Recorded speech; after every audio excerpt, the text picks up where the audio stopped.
lemon yellow. All right. Recording. Okay. All right. Switch. Stop cloud recording. Okay, we're recording. Hi all. How many people do we have in the room now? Looks like we're at 8. Okay. Maybe just one more moment and then we'll start out with the substantive part of the lesson. I know that I've seen some people have been posting. Oh, Asher, I want some of that tea. Some people have been posting on the Instagram with the hashtag OLC painting. And the interesting thing about it is people in other islands are starting to notice. They're saying what's happening in Grenada because they're seeing the activity that we're promoting out of here. So it's having the desired effect. So I would encourage you to continue to find artists that you like. Paintings in this round. Another round maybe we'll do sculptures or multimedia artists. I thought you told us not to post as yet. Did you say that at the first meeting? Not our own work, not ready to post that, but posting the work of other artists that we like. So from Trinidad, from Barbados, from Dominica, from St. Lucia, from Guyana, all of these people, if we find them, we put their name, we put their island, and we put the hashtag OLC painting. And then when you touch that on Instagram, it brings up a whole page of people who've been posting with that hashtag. So we instantly are starting to get a whole roster of Caribbean artists that we can look at in one go, which is really excellent. So y'all don't know it, but you're part of a movement to make Caribbean art more well-known in the world. Because the great thing about Instagram is that people can see it all over. And they don't have to know who you are. If they see that hashtag, they can click on it and see all of this great work. And then hopefully start following some of these artists who are doing the great work. Yeah. Okay, are we ready to go? If you're late, you miss out. Okay. Let's zoom in on the demonstration part, and I'm going to show you this first step before we do a little review. Okay, so I put some red, Venetian red or earth tone red, or what's the other, a red sienna. It's a red that has more like the color of the ground. And so the first thing I'm going to do is prepare my canvas, or another term for this is the ground. I'm going to prepare the ground. And what I'm going to do is just paint it. There's a lot of water in this paint. I'm just going to paint it all over. And what I'm doing is knocking back that very, very white canvas. When you're looking at that white canvas, it's really hard to understand the value of the colors that we're going to put down, because the white is so stark and it's so opposite of our final, what we want. So we want to knock that back. And you do it with me now so while we're talking over the next few minutes, it will have a little bit of a chance to dry. I just want you to see how much water is in that. It's very, very thin. It's not a thick layer of color at all. Okay, and if I wanted to thin that down a little bit more, I can take a piece of the paper towel or a rag, whatever you have, your shirt, don't use your shirt, and just That's taken off a little bit too much color, but you can see that what I'm trying to get rid of is that white canvas. All right, and that'll dry quickly because it has, it's very thin and it has a lot of water in it. So we're just gonna leave that there for now while we're talking. The good thing would be is if you can open a window and let some breeze pass over it. I hope I can do this without the breeze blowing me away because St. Paul's, you know, St. Paul's, lots of breeze. Let's review what we talked about last week. Last week, we talked about colors.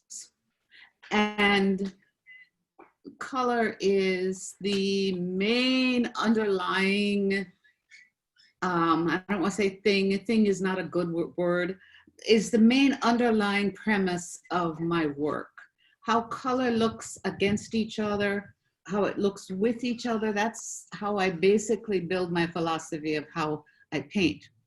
So we have just a little reminder.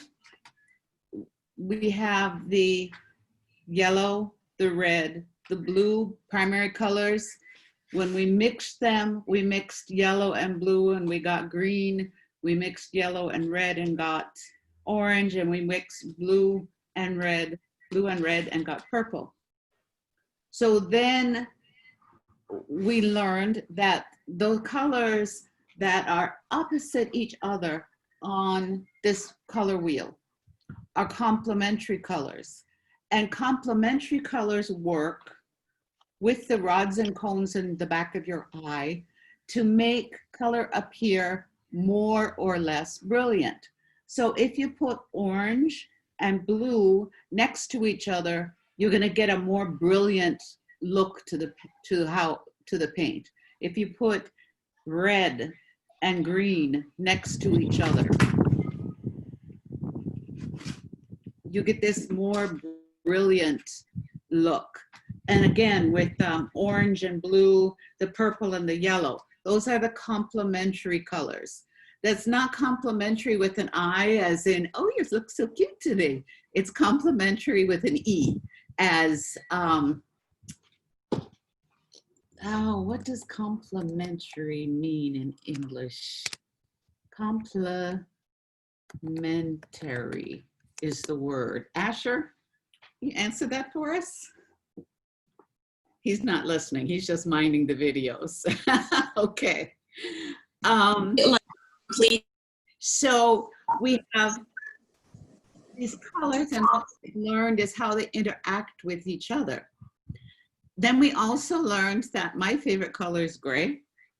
And I don't mean gray like the gray of a sidewalk that you get if you mix black and white. I mean the grays that you get when you mix two complementary colors.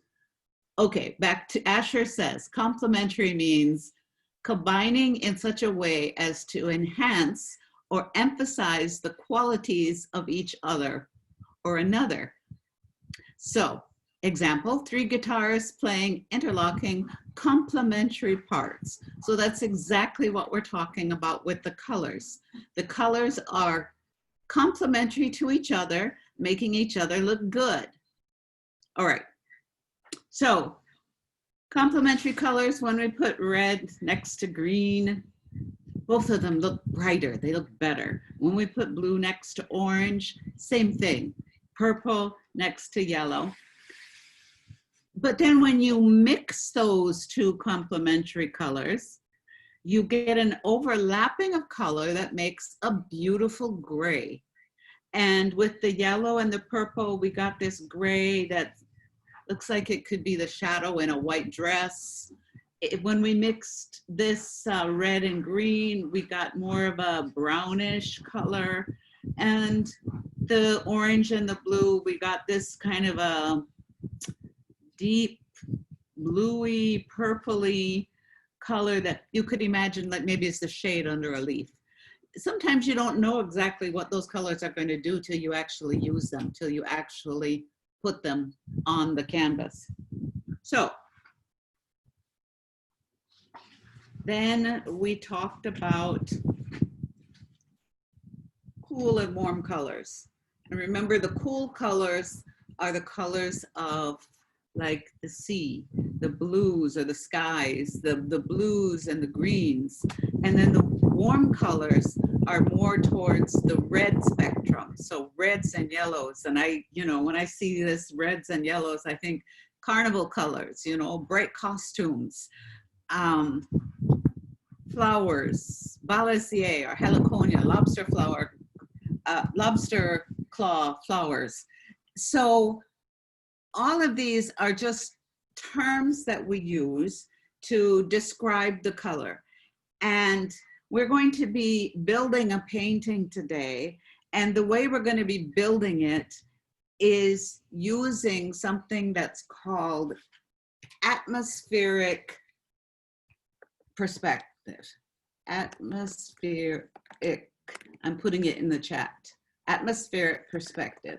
That means things that are farther away from you, because we have atmosphere between us and it, appear to me more blue. And I say appear because they're not really more blue.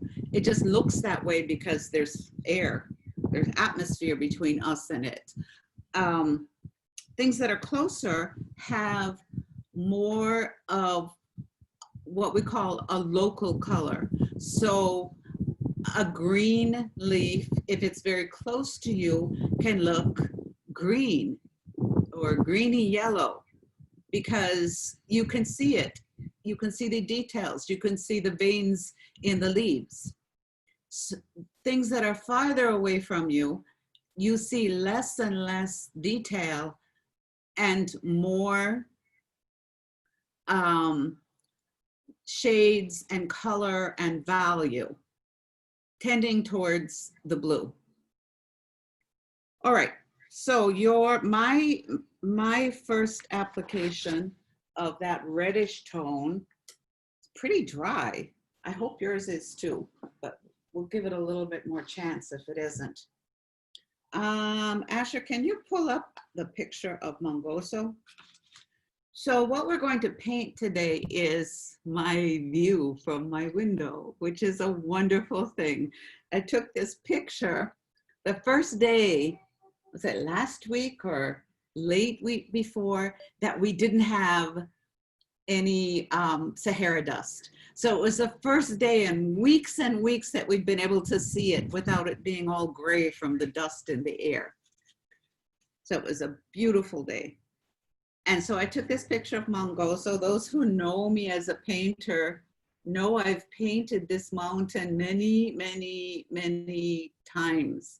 And I used to feel like sort of a how about painting this over and over. And then I read that the artist Cézanne in France painted a particular mountain, Mount Victoire, painted it 70 times.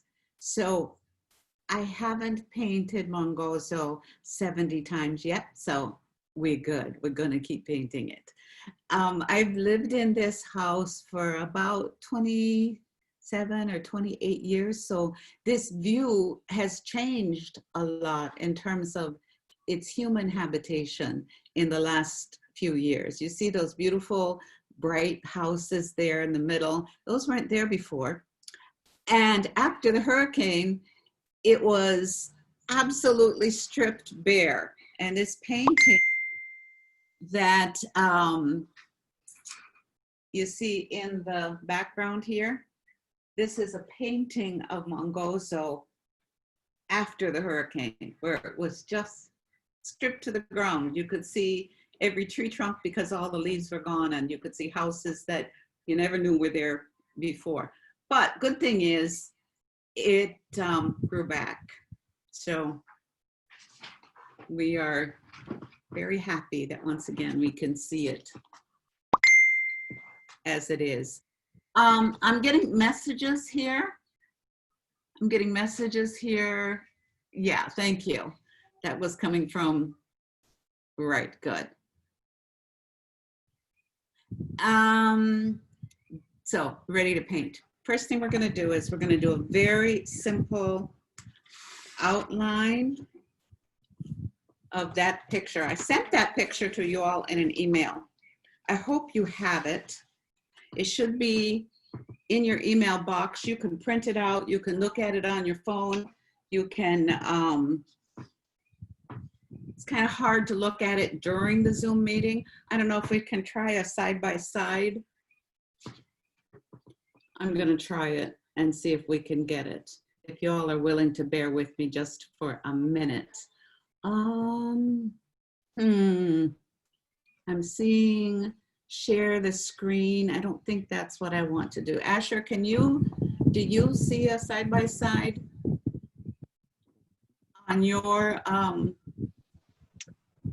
not sure that we can do side-by-side like that. okay. All right, so if you can pull it up and look at it, you'll see what I'm doing. I'm just gonna look out my window because where I am right here, I can see it very well. But for now, just follow along. All right, so I'm gonna take that same, I'm gonna take some of that same brownish, reddish paint, and I'm gonna just put in a very light sketch of the outline, right? Let's put it back to,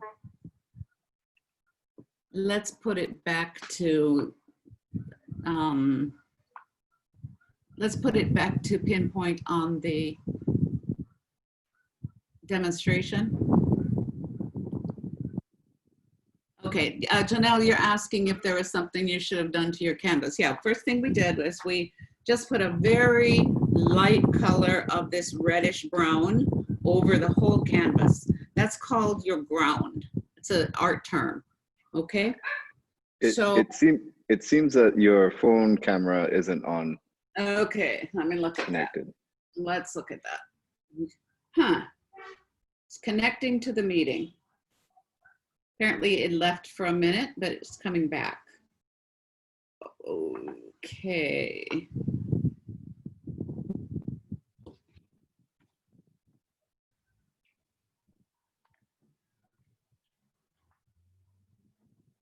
Let's join the meeting again. Asher, just tell me what the meeting ID is 810, 812.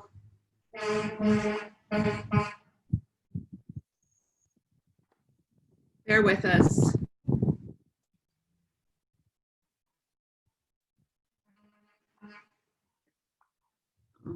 Okay. How do you make that shade? Okay, this is, it's an earth tone, so it's a red, Venetian red, or you can just use a very, very light application of red. That's okay too. I'll tell you why in a minute. Right, that's right, you don't need the exact shade. We're just knocking off the white. I need a meeting ID. Asher, are you there? So the meeting ID is 812. Okay, I got it.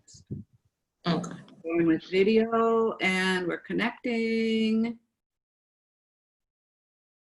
Connecting. Hello, there I am. Let's admit me.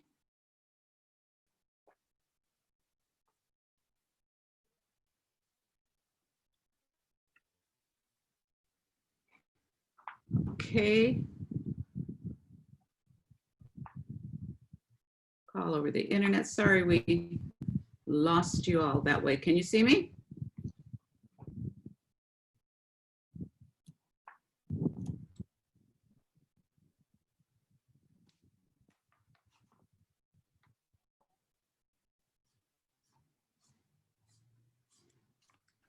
If you just turn your video on the phone.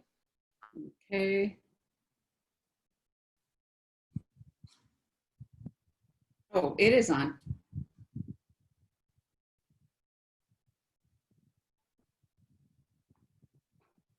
Sing it. Somebody somewhere is getting this because it says I'm connected. Boy, it keeps jumping in and out. You know what? Could be because our bandwidth is not so good because everybody in the neighborhood is now on their Wi-Fi. See it yet? It looks like we lost you again. Okay, it's connecting. It's taking some time. All right, we'll do this until, I'm going to turn this main computer towards the demonstration so that you can see what I'm doing. Can you see it? You can see it, right? Yes. Okay. And what I'm going to do is just very loosely sketch in that mountain with the horizon at the back, the horizon where the sea touches the sky. Okay, and I'm going to sketch in some of those lower mountains. It's kind of ridges of mountains. Are you hearing me okay? Yeah, sounds good. Okay, and then in the foreground, you're not seeing it in this picture, but I sent you some other pictures so that you could see it. There's banana trees right here, and there's a mango tree over here, and there's some croton. So I'm just putting in an indication of where those things are. We're not going to remember, we're not painting our photograph. We're just using the photograph as a reference, okay? So don't worry too much. We're not looking for perfection, okay? We're looking for making our interpretation of how this thing is gonna look. I'm slowing down a little bit because I'm trying to reconnect this phone again. Go ahead and just do that light sketch onto your canvas. You see it's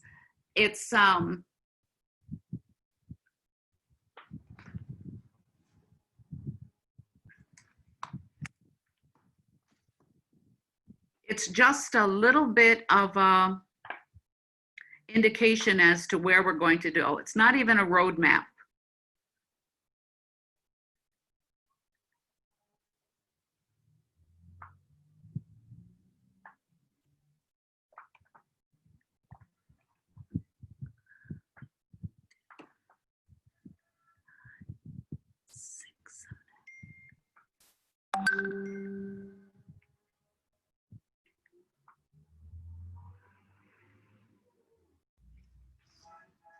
Okay, let's see how we're going.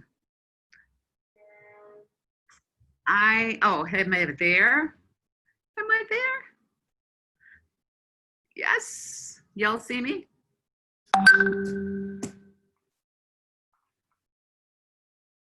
Just not able to get connected with this phone today. So we're just gonna do it with,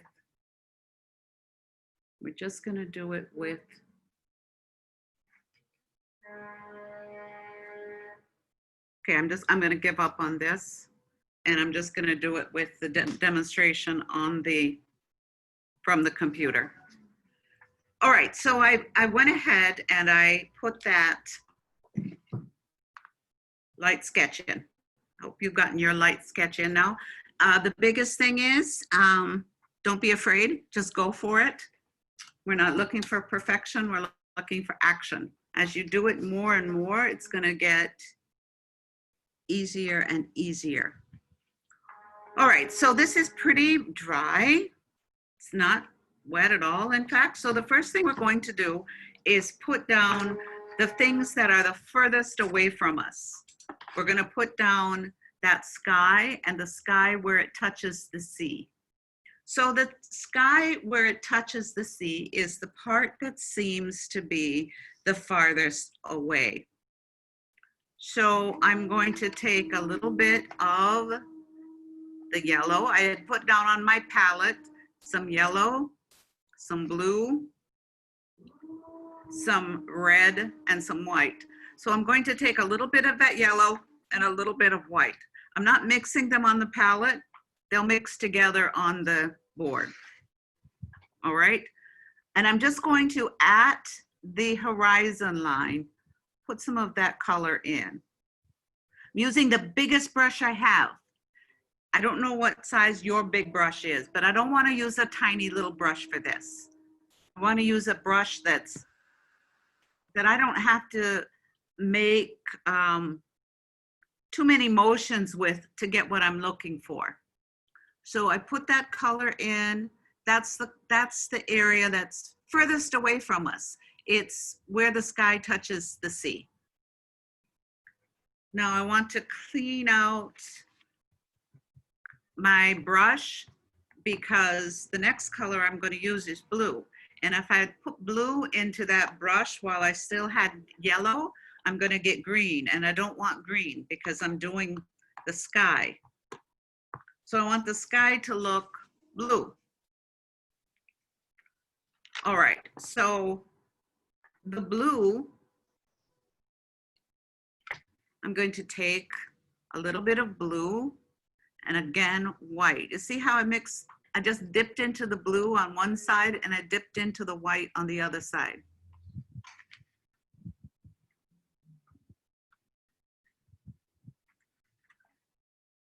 All right, and we're gonna go. We're gonna paint the sky from the area that's closest up to us to the area, this is the area that's closest to us, right here.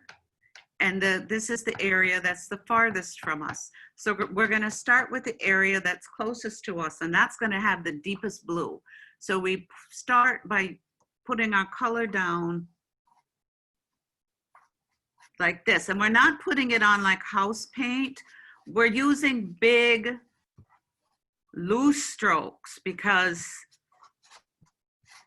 that's sort of how the sky moves. The sky moves in, you know, when the wind blows the clouds across the sky, it does it in big areas, not little tiny. So I have the blue up here and I have the white with the yellow in it. So I want these two to meet somewhere back there. So without washing my brush again, I'm gonna take a little bit more white and I'm going to pull it down to join these two planes of color.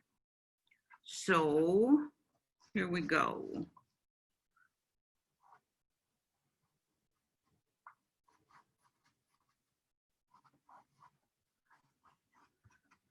You notice I'm not being terribly careful to not go over the edges of that mountain. That's okay. You touch the edge, it's no problem at all.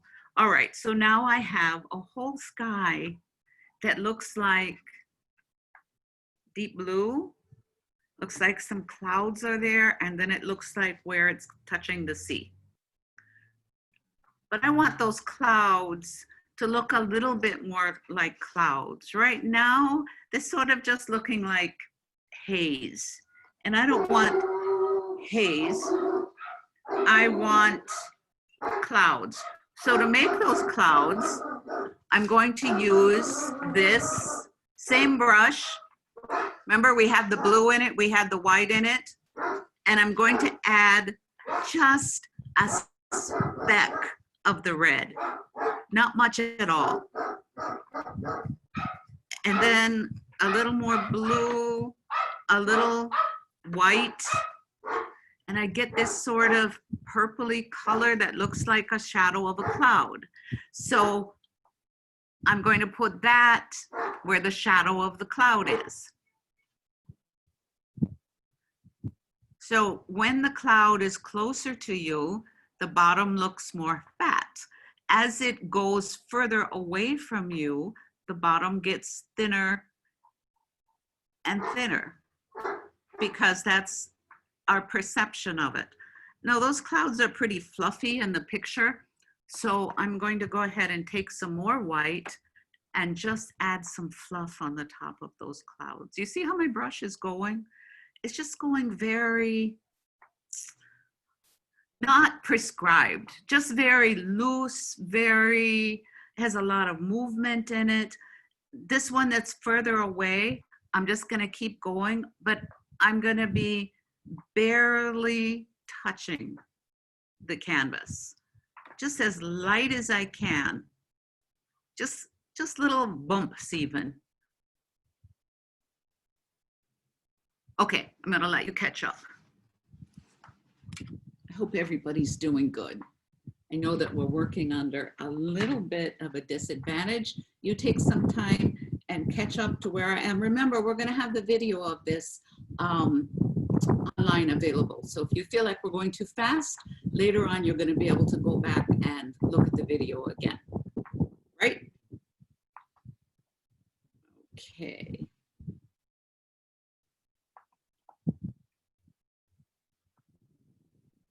While you're catching up, I'm gonna try to join the meeting again with the phone.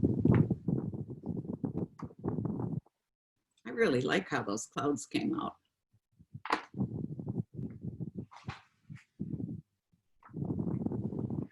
Suzanne, can you just demonstrate the clouds again? Sorry, I missed it. Sorry. Okay, so I'll just do it on the, give me 1 second. You'll be able to go back in the video and see it. It's not essential for the painting. We're going through the steps of the painting. And if you want some specific, you can go back to the video and get it. My phone just does not want to join this meeting. Oh, maybe it does. Yes. Let's see what happens. Hello, let me in. Yes.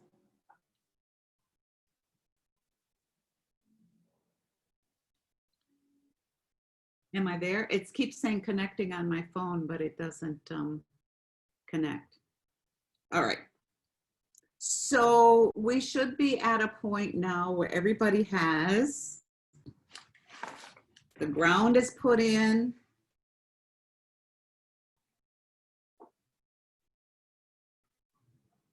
Am I there? Am I in the room, Asher? Let me see. Maybe. Maybe. We can hear you. Okay, good. Is that it? Am I there? And see you with your I think it phone. may be better with just the computer. Okay. Yeah. The phone just is not, it's saying that it's there, but it's not showing the video, even though it's showing the video here with me. All right, I see some of you really going with some big loose strokes there. That's great. All right, we're just not. We're gonna give up on the phone, okay? I took a picture, don't worry. Can't hardly see you, it's okay. All right, back to looking at the painting. All right. Are we seeing it okay?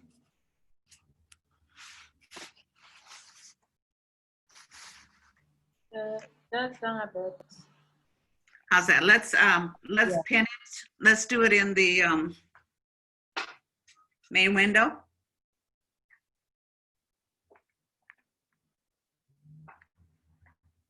Asher, can you do that? There we go. Spotlighted it, not pinned it. Okay, so now we have sky, we have clouds, we have horizon. Now we're gonna put in the sea. If you look at the sea is many, many colors. I mean, people talk to the sea like they think it's blue. The sea is blue, it's purple, it's green, it's pink, it reflects the sky reflects it. So you see many, many colors when we look at the sea. In this particular view, the sea is kind of far away. It's not real up close, so I'm mostly seeing blues and purples.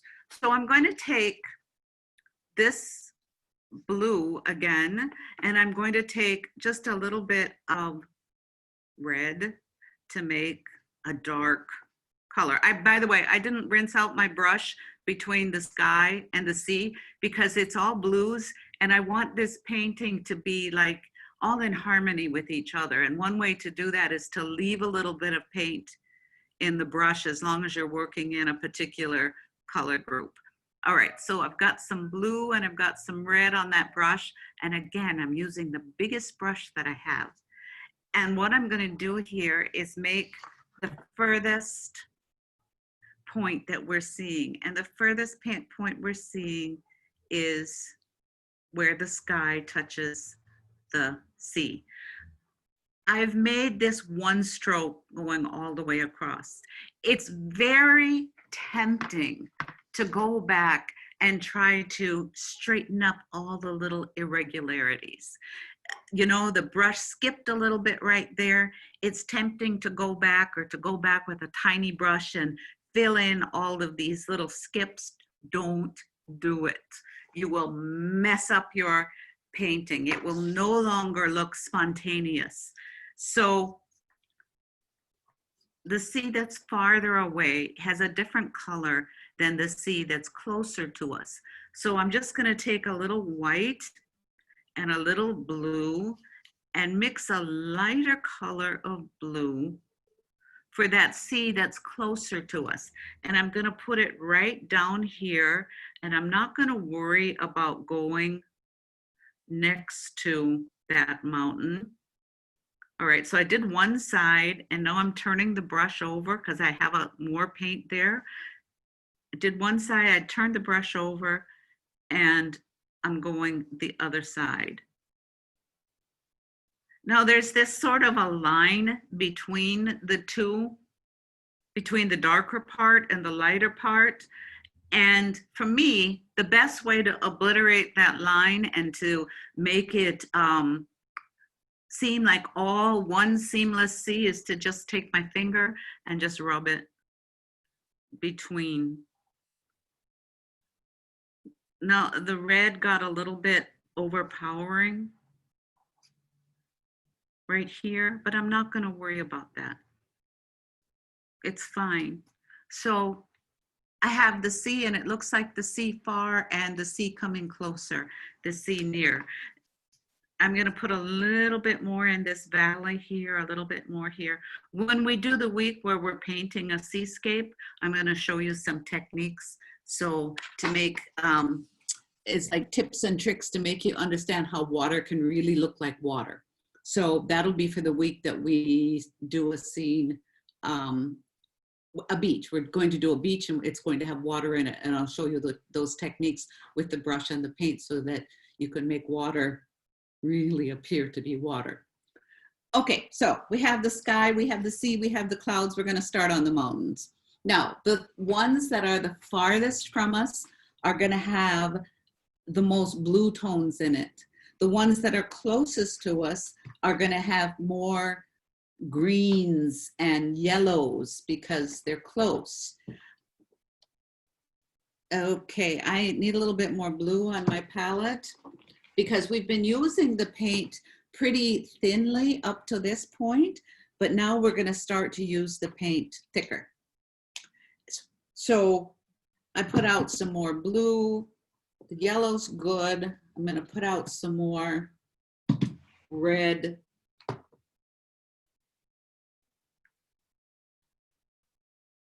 All right, I've been saying all along, use the biggest brush that you can. So we're going to use this same brush that we've been using so far.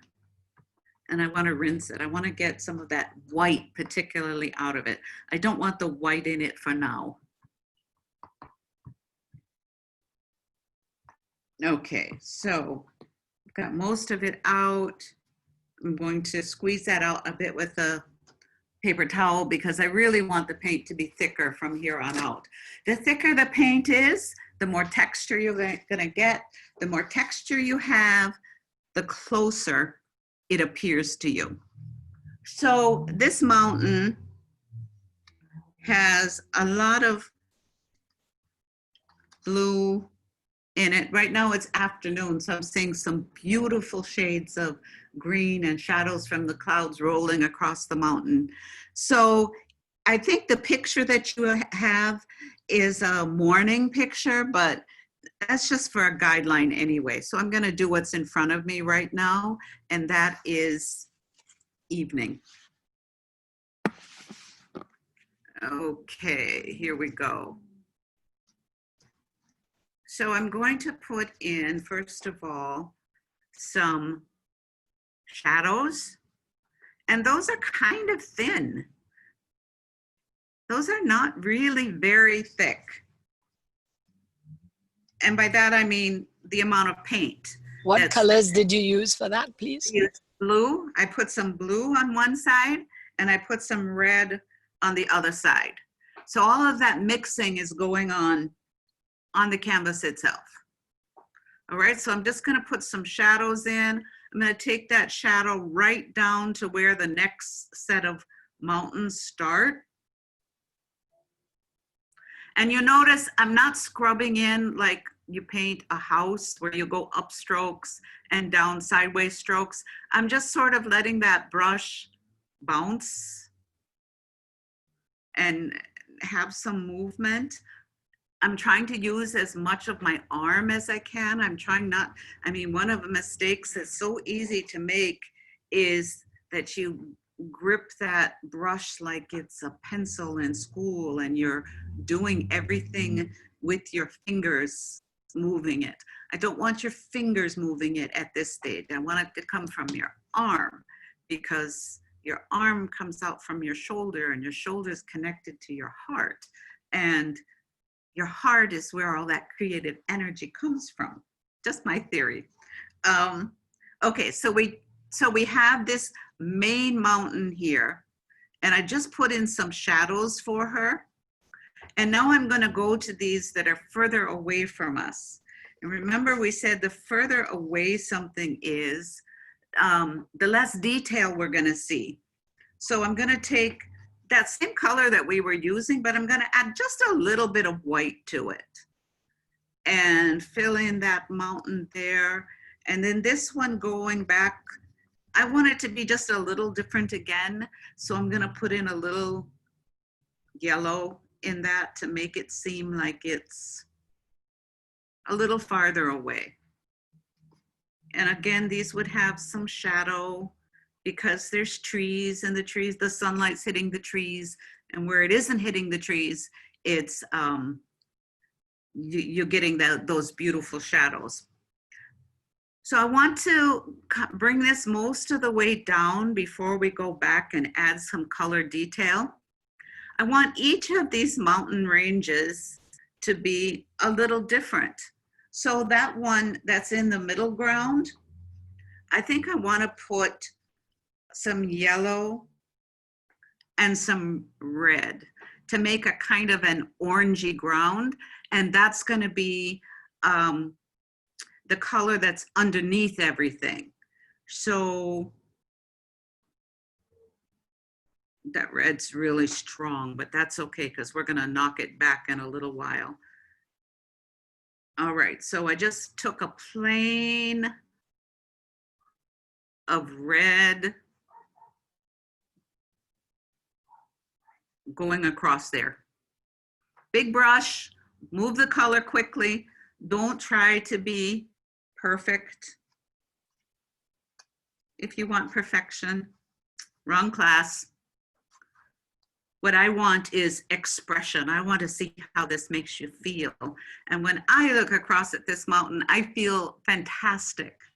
I feel like this is one of the best things on God's earth. So I want to express that feeling in this painting. All right, so I have the shadows from the blue here. I put a ground here of red. And now I'm gonna go back in and start to put in these trees and bushes that are on this side of the mountain, the side that the sunlight is hitting. So the side that the sunlight is hitting has a lot of yellow because that's the color you sort of see when the light hits the leaves. But it's not the brightest yellow. It's a yellow, greenish yellow. So I took a little blue and taking a little yellow. I'm gonna mix that just a little bit. It has a little white in it because there was some from before. And I wanna put that down here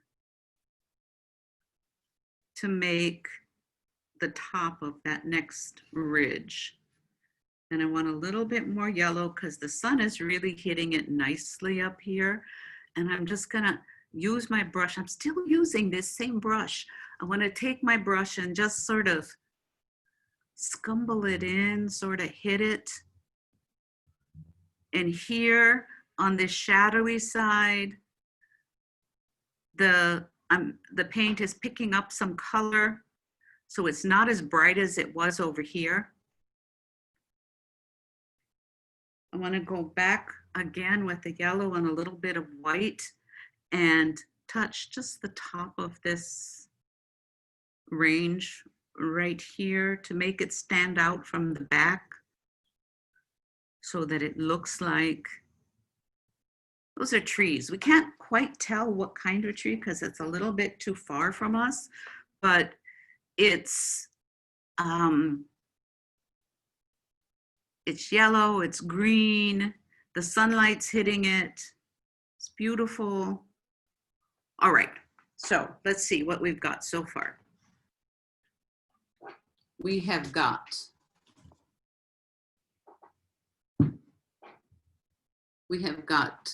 the sky, the clouds going away from us.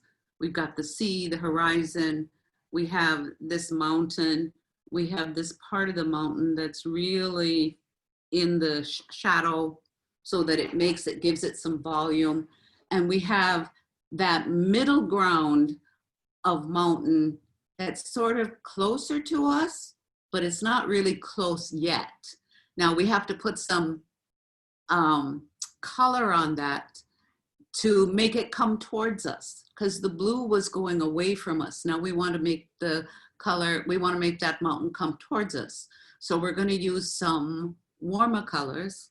We're going to use, and as we come forward more, when we get to the banana tree and the mango tree and the croton that's between them, we are going to use colors very thickly, so you see a lot of texture, and that also will give us the appearance. Remember, we're doing an impressionistic style, so we want the appearance of this mountain and this valley and these trees and that sea. We're not doing photorealism, okay? If you want to do photorealism, you have to take somebody else's class because I don't enjoy it much. I enjoy this. I enjoy making an exciting statement about how I'm feeling about this mountainside in this Grenada and this Caribbean Sea. So let's go ahead. Like I said before, we're going fast, but you should be able to go back on the video and watch again and see if you need to pick up, if you missed some details right now. All right, so let's go. Let's go some more.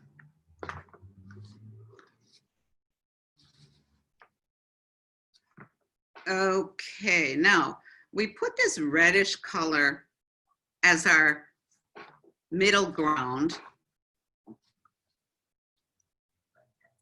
And I want a darker red even than that. I want something like a crimson red, just at the base of what we're doing. So I'm gonna take a little more red and I'm gonna just take just a touch of blue, hardly any. You see the amount of red compared to the amount of blue? Just a little. I just want to tint that red a little bit darker shade. And I'm gonna come down here in the parts that are mostly, oops, in the shadows. I didn't rinse my brush in water. I'm just wiping it off. Okay. To get even more shadow, I took the red and took just a hint of blue, and it's making it even a little bit more red, a little brownish. Again, I'm not painting a house, so I'm not painting everything. I'm just painting what would be in the shadows, what we wouldn't be seeing clearly. All right, and I'm putting that down here in the bottom part. Okay, now I want a different combination to go across the top of that ridge. And I think I'm gonna make it sort of orangey because, you know, it's not the right season right now. It's going more towards November. We have a lot of colorful red trees up in this area, and you often look across and you see them just almost making a fire going across the hillside. And I really like that. So I'm gonna see if I can do that with paint. Okay, so I took some more yellow and some more red. I have the blue there still. I'm gonna change brushes. I'm gonna change to this brush that is called a filbert brush. And it's round, it's sort of rounded at the tip. And that's great for making trees that are far away because you can sort of round the tops of the trees. Okay, here we go. So I'm gonna take the red, we're gonna take the yellow. I'm gonna make a little orange right on the palette so I can keep going back to it.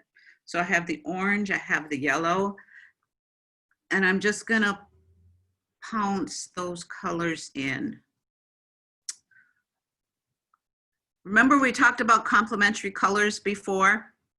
Blue and purple, how it looks against the warm colors of red and yellow. That's what's happening right here. I have that blue down in the valley making the shadows, and on top of it, going over it, I have this reddy yellow color. And so it's just making it seem like that reddish yellow color is just coming forward. I'm gonna put a little white in it. I just grabbed a little bit of white over here where the sun is hitting it to make it look like the tops of the leaves. All right, not gonna go very far. I'm gonna leave some in that valley just as it is. And then maybe just a very little bit of green underneath. I got more blue than green. You know what? That was okay. It's looking great. It's looking like it's way down there in the valley, which it is. Think trees. We're not scribbling in color, we're scribbling in trees. And trees usually have sort of a crown shape at the top.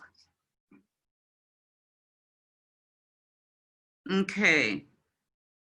So we have made sort of a little bit indistinct layer, another layer coming towards us.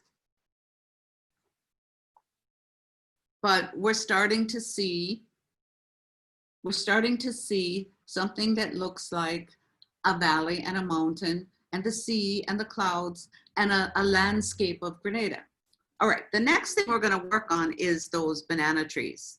And I'm not seeing it as I'm looking out, and you're not seeing it in that big picture, that first picture of Mongozo that I sent you, because it's from a lower vantage point. When I sit in my studio and I look out, I see those banana trees. I don't see them from here. But you know what? That's the beauty of making a painting, is that you make the decisions about where things are. You don't have to rely on a photograph. You can decide where you're gonna put the banana trees, where you're gonna put the mango tree, where you're gonna put the croton, okay? So it's all about your decisions, how you want it to look. All right, so banana trees are fun. I've done thousands of banana trees because I really like them and because they're really easy to make look like a banana tree. Most banana trees have a little bit of breeze blowing through them, so it splits up the leaves. So follow me. Like I said, I'm going fast, but you can always go back and look again. I like to do banana trees with a flat brush because the leaves of bananas are sort of flat. And so I have my flat brush here, and I'm going to use the flat side, and I'm going to use the end of it. So with banana trees, there are always shadows, and the shadows can be made so easily with a little bit of blue, a little bit of red to make a sort of purple. And the other thing about the shadow is we're not going to preserve it exactly as it is. We're going to paint it, and then we'll probably paint over it. So I'm just going to put some in very loosely. You see that? That was just a stroke. That was just one, boop, and it's done. All right, I'll put that shadow there. I think I want another banana tree because you can never have too many banana trees, especially if they're plantains. Okay, or if they're rock fig. Rock fig is actually what I have down that I see when I look out my studio, which are very, very nice. Everybody knows that. Rock fig are the best. Okay, so I'm gonna make another one here. I wanted a place for my croton, but I'm just gonna push my croton over a little bit. I'm gonna put another banana tree here. I'm putting the shadows in, and we'll go back and put the leaves in a moment. This one's bigger, this one's smaller. This one's closer to me, this one's further away. This one's further down the hill. So we can use the color and the size of things to also demonstrate perspective. All right, so those shadows have to dry a little bit before I start painting over them. So I'm gonna go ahead and do the shadows of the mango tree. Mango tree shadows are very much the same. They happen the shadows happen sort of in clumps. So I'm going to the blue and the red again, and I'm gonna put some like irregular shaped clumps there. And those are gonna be the shadows of my mango tree. There's more blue than red, just happened to work out that way, that's fine. That's another thing I love about this, this technique is that you never know exactly what you're going to get. The important thing is to stop, to not keep going back and working and working and working it because you kill it. The important thing is to do it, to leave it, to step away, and then afterwards, you can go back and do some corrections if you need to. All right, so let's go back to those banana trees. All right, banana trees grow from a central stem. Usually that stem is a little yellowy green. So I'm gonna put some of those stems on the painting so you can see them. Remember, what we have there so far is just shadows. So we're not trying to preserve them. It's perfectly fine if we paint over them.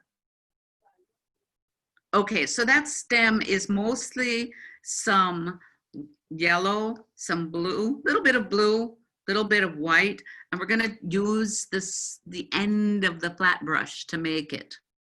So the stem is gonna go, I'm gonna make it go like the leaf grows. So the leaf grows from the bottom up towards the light. So I'll put one here. Ooh, not yellow enough. I'll put one here. I'll put one here. I'll put one here. That stem got a little fat, that's okay. I'll put one here. Doesn't matter, you don't have to do exactly what I'm doing. The important thing is just to put the indication of where that stem is going to be, okay?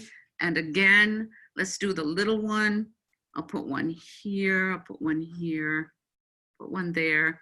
And my brush is picking up a little bit of the shadow color underneath, that's okay. Oops, I just got paint on my computer. Good job, Susan. You will notice as you are becoming an artist, you will get paint. You'll have paint on every living thing, on all your clothes, on your hands, on your shoes. Paint just finds itself everywhere. All right, so we have the stems of those banana leaves down. Now we're gonna put the leaves on. And as I said before, the leaves often get torn up by the wind a little bit. So you rarely see a leaf that's whole. So we're going to take some green that we mixed using our blue and our yellow. And then we're just going to tip the edge of our brush right in the yellow, tip a little right in the white, and we're gonna put those leaves on the banana trees. One stroke. Okay, the other side of the leaf. Okay, I went back, did the same thing.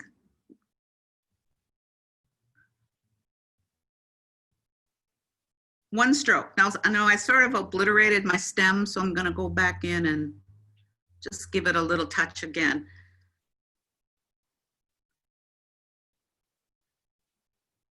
The thing is to not be too precious, to not be too concerned about being absolutely precise. Okay, what's happening here that I just love? I picked up a little of the purple that was not quite dry, and it mixed into, so I look like I have shadows on these leaves coming from this one, which is wonderful. That's exactly what you want. That's what you're looking for.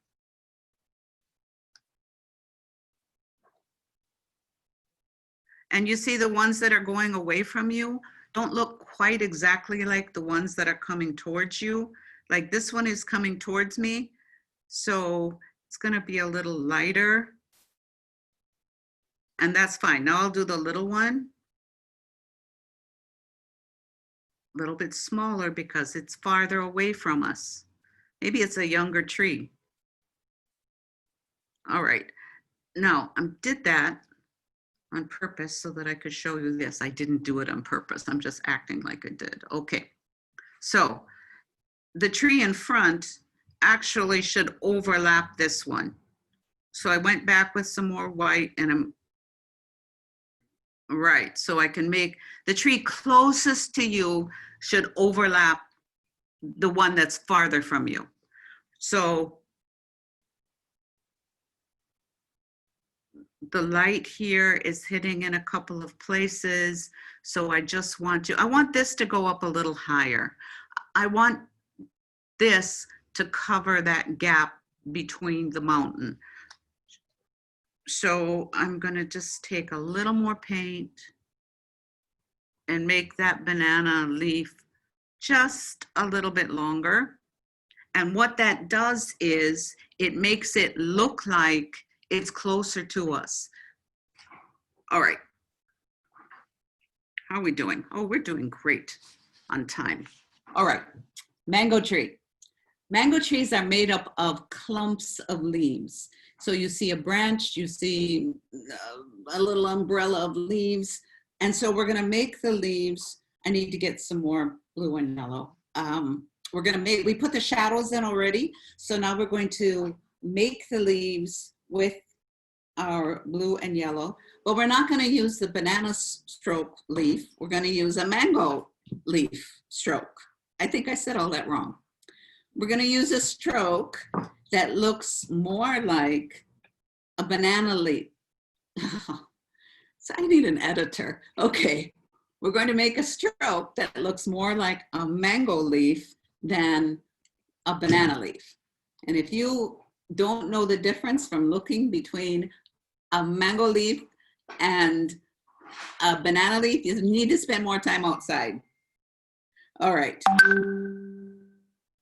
Okay, here we go. So again, I took a little bit of yellow, I took a little bit of blue, I mixed them on the palette. I didn't mix them completely. I'm gonna start in the shadier part. What brush are you using, please? Okay, I'm using the flat brush. I haven't changed brushes again. I'm using the flat brush. Okay, but the part that I'm gonna use is the end of it. Okay, I'm gonna start down here in the shadier parts, the part where the sun is not hitting, the part where we're having the shadow cast.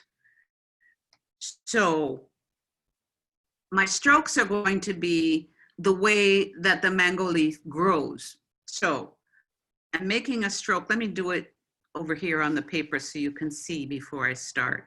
I'm making a stroke that looks like that because you start out with the flat part, you push down, and then you pull up. So you can do some practice ones before you do it on the painting if you want to. Push down, pull up.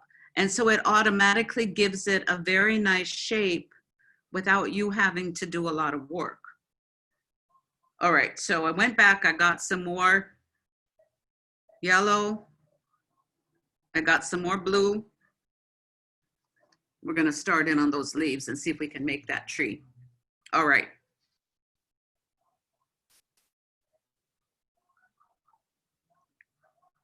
They're almost like little umbrellas. Okay, when I went back there, I just took blue. I didn't take any yellow because I want this to be like underneath. They're almost like little umbrellas sticking up there.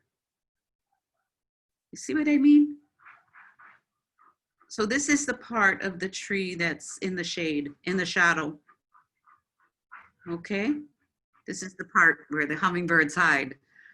Now, I have some paint left in my brush. I have some green, I have some blue, I have some yellow. Without rinsing or wiping, I'm just gonna go back in and take some more yellow. Because where the sunlight is hitting, I want that to be the strongest part of the color.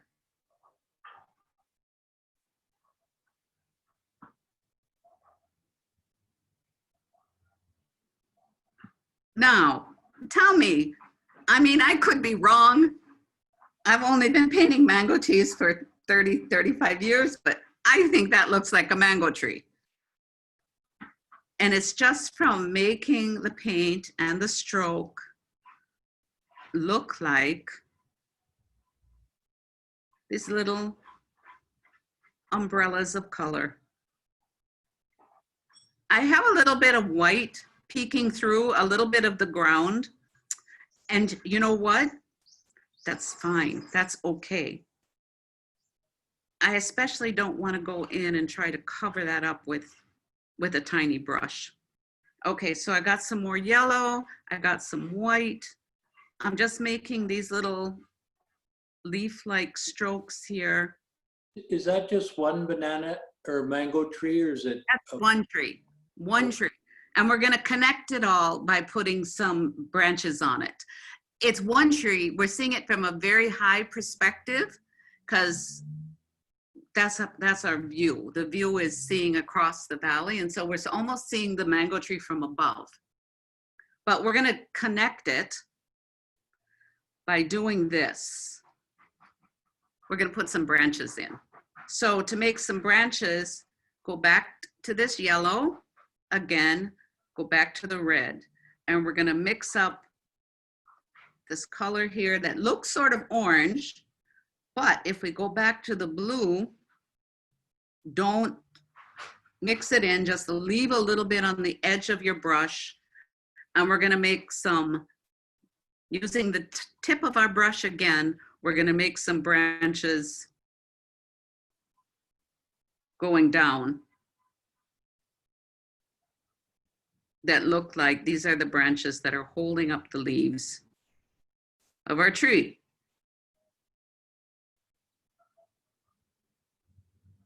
And if you want to, you can get, you know, more precise.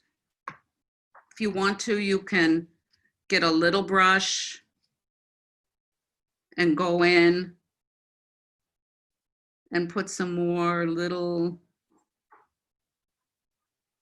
branches in.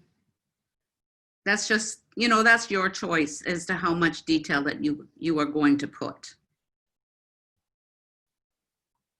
Okay, I want to leave some time for questions at the end, but the last thing that I want to put in is the croton, because I think the croton, that beautiful croton, red, purplish, yellow, ornamental plant can give so much life to the painting.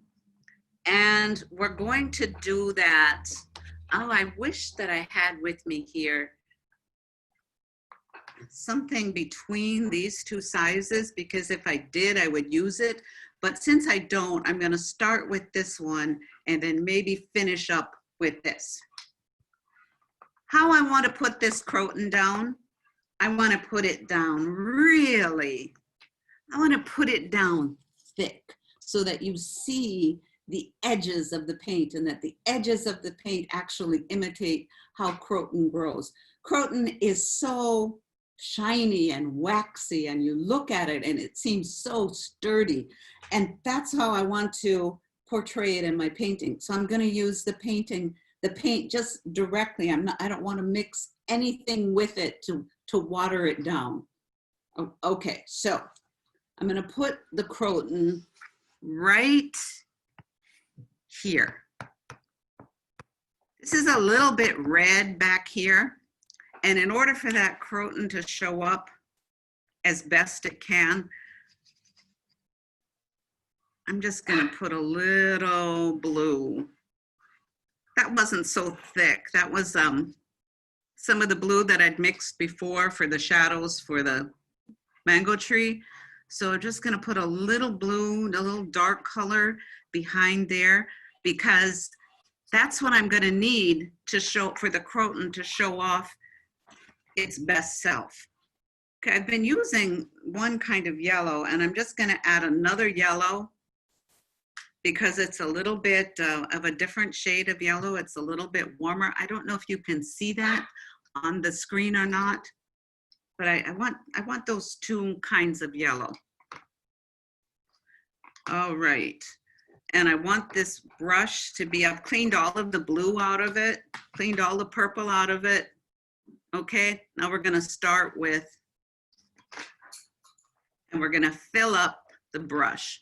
We're going to go yellow, using a lot of paint, more yellow, and just a little bit of red.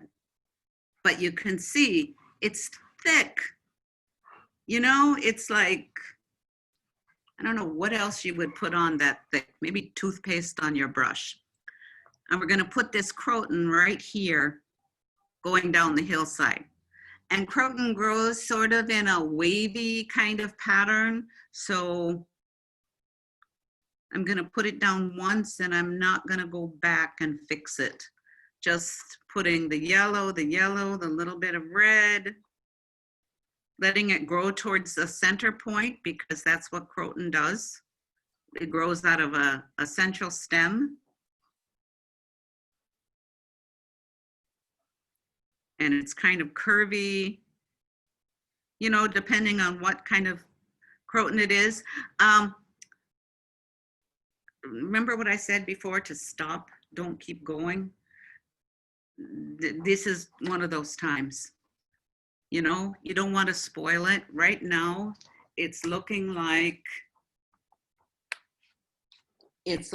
croton growing there. It's not exact, it's not perfect, but you look at that and you think, oh, croton, right? So there's some things in this painting that I would probably go back and touch up. I'm not quite satisfied with this right here.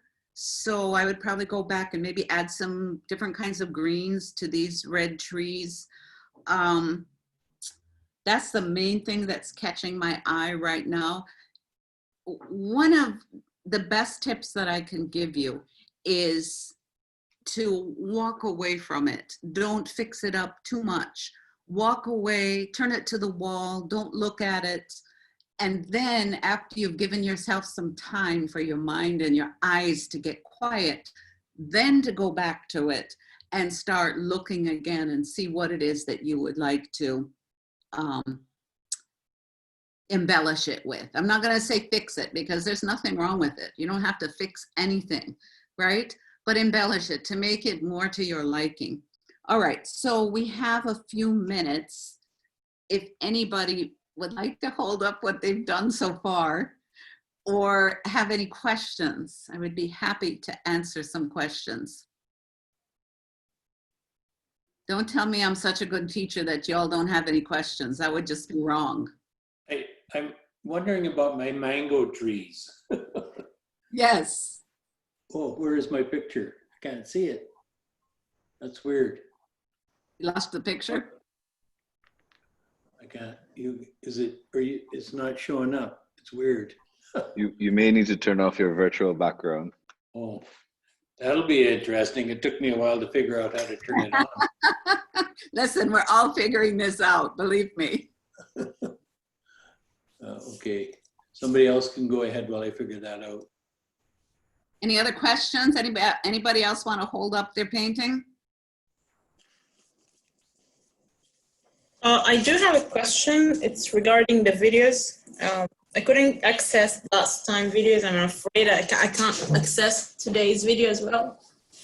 Well, try again. It's in a private section of YouTube that you have to be, your email has to be there.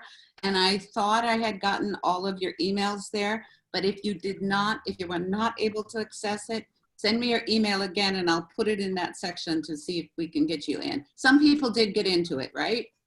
Okay, so I'll show you my picture, but I don't have, I didn't want to work on the canvas because I have big ones. I tried to work like a sketch on a paper.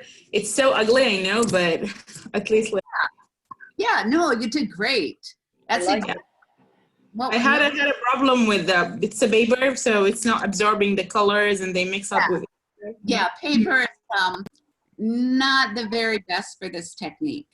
Yes. But that's okay. That's great. Yeah, but I wanted to practice it. I had a problem as well with the mango trees. I don't know if you can see them. I really didn't know how to do the mangoes. This is the croton. Yeah. Then, okay, when you go back and you can look at the video, hopefully, yes. and see the technique for getting those. The important thing is you got the understanding of what it means to build the painting, to build the landscape with the colors. Yes. We are not using outlines and filling it like a coloring book, okay? We are using all of the colors to build that landscape coming forward, coming from far to near. One of the things I may not have said, so let me say it here just in case I didn't say it before. The reason that we use that reddish color as the ground, as the first thing that we prepare the canvas with, is because it's the complementary color of the greens and the blues. So if we have a little bit peeking through in places, it means that we're gonna have those little spots where our eyes are gonna get so excited because they're seeing complementary colors next to each other. So that's why we used the reddish color as our first ground. We'll be using, in our paintings going forward, we'll use other colors as our ground so you can see the difference, see what it means. Okay, any other questions? Anybody else want to show off their painting? Yeah, I have a question. I use my canvas. However, I believe I missed the part of, when I painted, I noticed that I'm getting little, painting is not pasting over the canvas. I'm getting little white or whatever. Little dips. Yeah.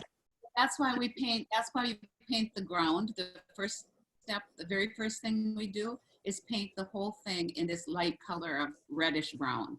So that if you get a little dip, you don't have to keep going over it, but that can show through. And that actually makes the painting better. I see you have some paint on your blouse and that makes me very happy. I have a ton of clothes with paint on it. This is what my painting looks like. Good. Nice, nice. When you put some of the houses in, okay. That would My, be, man- yeah. my mango tree somehow does not seem to look. My fig tree looks like the mango tree. My mango The tree ones just that are closer to you need to have the more yellow in it so that it seems like the light is hitting it a little stronger. And so it'll okay. appear to be closer. Okay. Okay? Mm-hmm. Who else? Here's the child. Who else wants to show off their painting? Don't be brave, okay? We're all learning together. Anybody else? Okay. Yeah. Nice. This is very nice. Wait, don't go. Wait, hold it up. We didn't see it good. Rick. Yeah. This is lovely. I like Yes. the clouds. Yeah, very nice. It has its own Rick feel to it. And it makes me really happy when I see the artist coming through in the painting. I don't want your paintings to look exactly like mine. I want it to look like you. This this has a very the artist who was actually post-impressionist, Cézanne, it has a very Cézanne feel to it and look. Excellent. Yeah, I didn't, it's interesting doing blending on the canvas instead of doing it Mixing on the the palette. Yeah. Good.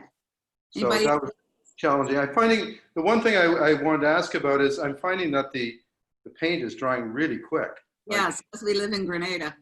Yeah, so I guess it's just a matter of applying it over and over, just taking a You bit out saw of the me time. go back to put out to a little bit more paint several times. Yeah, That's why, because it really does dry up very fast, even on the palette.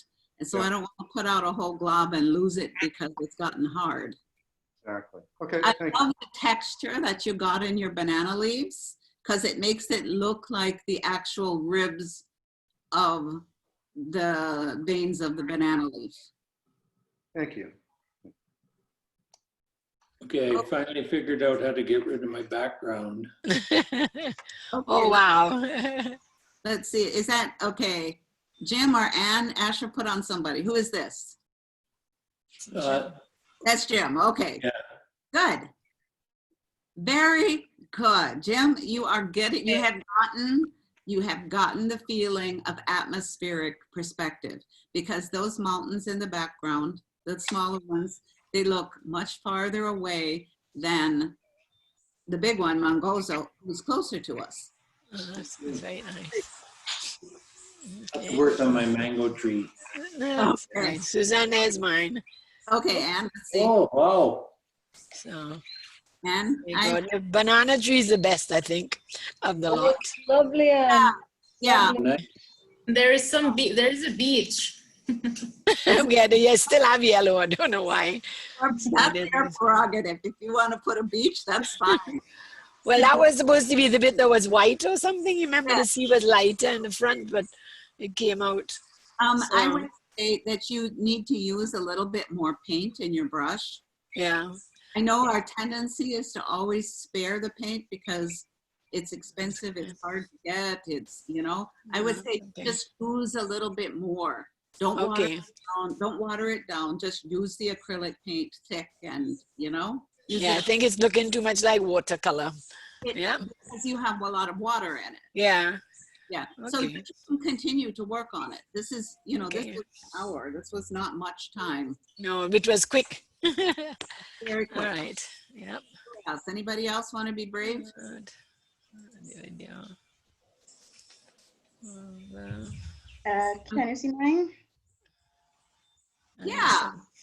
Lovely. My banana tree didn't come out looking like a banana tree, but Oh, wow.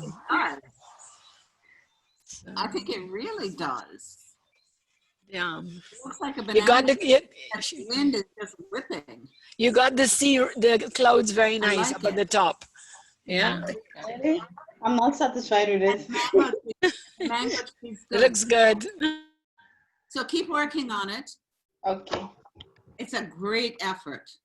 Very good. Anybody else?